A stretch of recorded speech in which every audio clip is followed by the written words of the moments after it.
Comment says vaccines do save lives. There's also room to acknowledge that they can and have harmed people. If you watch my videos, you'll see that I've always acknowledged this. No vaccine, medication, treatment, or other medical intervention is without risk. The question we always ask is if the benefits outweigh the risks, both population-wide and individual. I saw Debunk the Funk responding to a video by a creator who misrepresents her credentials medically, where she talked about giving informed consent, but she wasn't actually informing anyone. She was just trying to sow doubt, which is the kind of fear-mongering that this administration loves when they talk about informed consent. Part of the discussion of these vaccines and part of actual informed consent includes a discussion of the risk.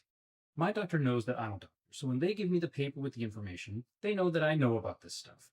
For people that aren't in medicine, though, that paper contains a lot of valuable information based on guidelines and information from the pre-2025 CDC, and it's an opportunity and a launch pad for you to ask questions.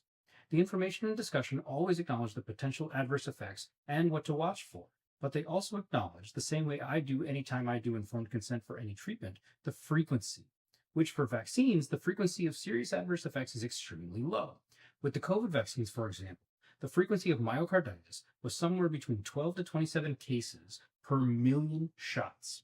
And most of those cases were extremely mild and self-limited, resolving quickly and without any intervention. In fact, the only reason we saw that many is because we were watching so closely.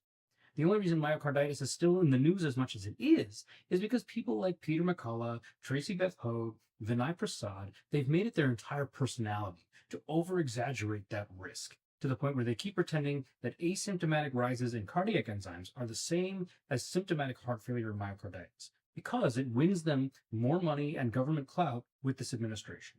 Meanwhile, the administration itself has people like Robert F. Kennedy Jr., who profits from anti-vaxxers being seduced by his organization, the Children's Health Defense. And the NIH and temporary CDC director, Jay Bhattacharya, suppressed the papers that scientists tried to publish, which showed how the vaccines were still effective at what they were designed to do, which is reduce severe disease and hospitalization. And other papers that show that preventing COVID with a vaccine actually protects your heart far more often than it harms it.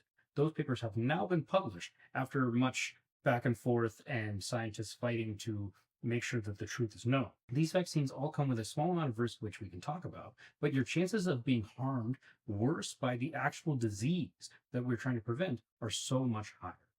So to this commenter, yes, I acknowledge that some people have had some serious adverse effects, and they deserve care and acknowledgement, but it's still frustrating that people are trying to undermine the vaccine's positive effects, and we are all suffering the consequences with major outbreaks now.